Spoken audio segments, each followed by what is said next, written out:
Nah, gadis ini membawa semacam kendi yang lonjong dan di dalam kendi tersebut mengeluarkan bau yang sangat tidak sedap. Saya bisa merasakan baunya meskipun di dalam mimpi. Halo semuanya, selamat datang di Sebelum Pukul 3, di mana kita akan membahas berbagai hal terkait dunia metafisika, misteri yang ada di dunia, fenomena-fenomena gaib, fenomena supranatural, aneh tidak logis yang ada di sekitar kita. Dan tentu juga kita akan membahas kembali kasus-kasus misterius yang ada di dunia. Dan kali ini kembali pada segmen Sebelum Pukul 3 pagi.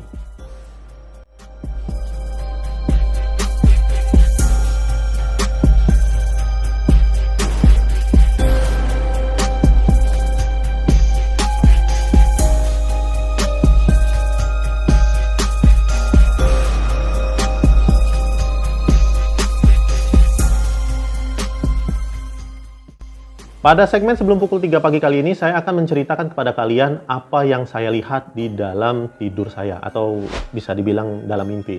Nah, mimpi ini menjadi sebuah pertanda, di mana itu bagi saya sangat penting sekali ya, untuk saya sampaikan kepada kalian semua. Di dalam mimpi tersebut, saya berada di sebuah tempat yang saya yakini ini adalah negara Asia, ya, bukan Indonesia, tetapi nampak seperti Korea ya. Nah, di situ ada beberapa mobil yang berhenti mendadak karena kabut ya. Jadi di dalam kabut tersebut mobil ini berbaris, kondisinya gelap, dan saya lihat itu ada orang yang keluar dari dalam mobil tersebut. Jadi mobil-mobil ini berbaris ya, seperti mati mesinnya tetapi lampunya tetap hidup. Jadi dia keluar dari dalam kendaraan mereka. Tiba-tiba dari kejauhan itu muncul setitik cahaya terang yang merambat sehingga menyebabkan ledakan yang besar sekali. Nah, saya itu panik ya di situ. Itu seperti kiamat rasanya karena saya berada di tempat tersebut. Seakan-akan saya ikut terbakar. Padahal yang saya rasakan tuh tidak ada dampak apapun di dalam diri saya. Cuman saya gugup sekali. Dan saat saya menceritakan ini juga, saya tuh gugup ya. Nah, dari dalam kobaran api tersebut muncullah sesosok gadis yang matanya itu putih. Gadis ini membawa semacam kendi yang lonjong dan di dalam kendi tersebut mengeluarkan bau yang sangat tidak sedap. Saya bisa merasakan baunya meskipun di dalam mimpi. Dia seperti orang yang sudah selesai ya, meneteskan sesuatu dari dalam kendi tersebut. Setelah itu, dia itu seperti menarik saya ke berbagai tempat. Jadi di berbagai tempat itu saya jumpai ada yang seperti di daerah yang sedang bersalju ya. Kemudian tidak selang berapa lama dia meneteskan cairan dari dalam kendi tersebut. Lalu di tempat itu ya, tiba-tiba itu ada badai salju yang luar biasa memporak-porandakan rumah. Nah, kemudian nih saya ingat banget ini seperti Jepang ya.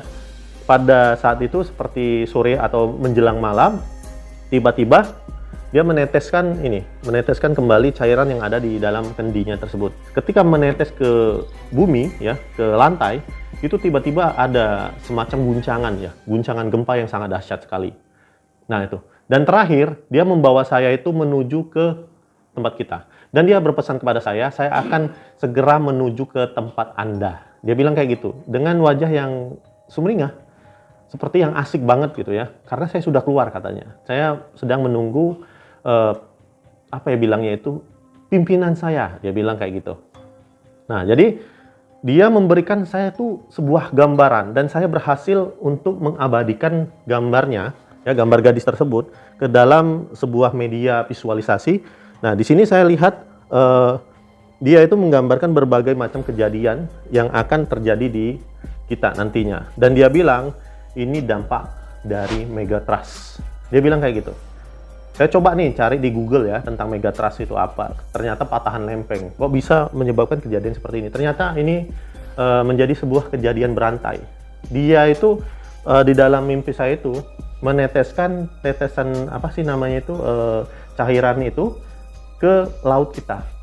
Pas banget di tengah-tengah antara Pulau Jawa dan Pulau Sumatera, di selat itu, ditetesin gitu. Kemudian di sini saya gambarkan dia seperti wanita yang masih muda dan memakai sanggul kepala itu yang mirip sepasang tanduk. Lalu di dadanya ini, di arah atas dekat leher, itu terbuka lagi sebuah mata. Yang sama dengan matanya, dia memegang kendi dan memakai baju tradisional yang saya entah tidak tahu dari mana motif baju seperti ini. Nah, di sini dia menggambarkan banyak sekali ya gunung-gunung itu yang aktif. yang tidak kita kira akan aktif itu aktif dan mengeluarkan ledakan yang luar biasa. Kemudian setelah itu disusul dengan gelombang tinggi air laut. Ya, gelombang yang tinggi, kemudian di sini saya digambarkan ada semacam badai laut ya dengan gelombang tinggi dan menghempaskan 2 kapal penumpang. Di sini saya gambarkan seperti ini, 2 kapal penumpang. Nah, tidak berselang lama dari kejadian tersebut, ada pesawat yang mengalami turbulensi. Saya tidak tahu jenis pesawatnya, pesawat penumpang yang seperti apa, dari perusahaan apa, saya tidak detail ya. Tetapi saya lihat ini ada semacam garis-garis merah ada di sekitar sayapnya, cuman saya tidak bisa menggambarkannya terlalu detail. Jadi ada garis-garis merahnya seperti itu. Nah, pesawat ini mengalami turbulensi, kemudian menabrak gunung. Nah, saat dia menabrak gunung, ini langsung meledak dan terbakar hebat. Di dalam pesawat ini terdapat orang penting, orang yang sangat dihormati oleh masyarakat. Dia bilang seperti itu kepada saya. Kemudian yang terakhir, ini akan ada ledakan yang luar biasa di ruas jalan raya, seperti jalan tol ya.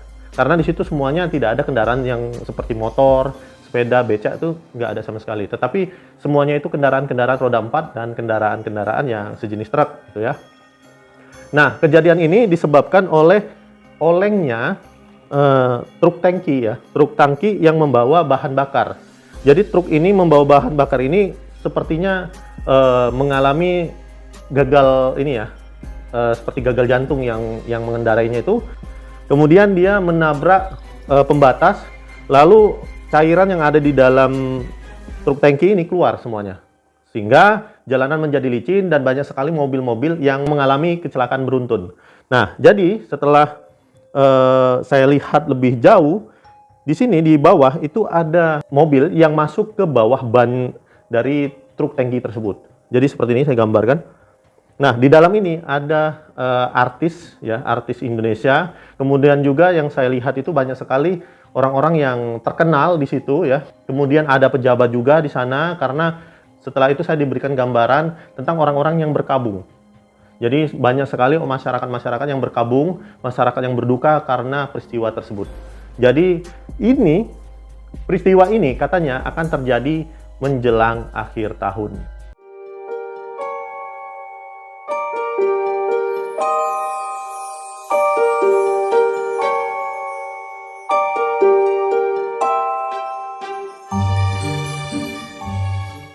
Sebetulnya saya tidak ingin menakut-nakuti kalian karena ini adalah sebuah pertanda, maka saya merasa harus disampaikan. Namun di balik semua itu kita harus tetap berpegang pada keyakinan kita. Jangan kalian telan mentah-mentah begitu saja informasi yang didapatkan dari makhluk-makhluk yang sifatnya ini seperti setan ya, yang menakut-nakuti kita. Namun ada hal yang menurut saya ini patut untuk diperhitungkan. Kita bisa lebih mawas diri. Kemudian juga untuk perusahaan-perusahaan yang sekiranya itu bergerak di bidang penerbangan, kemudian yang mengangkut semacam cairan-cairan bahan bakar, itu bisa memeriksa kembali sopir mereka. Kemudian untuk yang di penerbangan itu bisa memeriksa kembali perakiraan cuaca bagaimana ya, agar kita terhindar dari musibah-musibah yang seperti ini. Jadi fungsinya ini bukan seperti meramal, tetapi memberitahu agar sesuatu yang disampaikan oleh makhluk tersebut itu tidak akan pernah terjadi pada kita semua.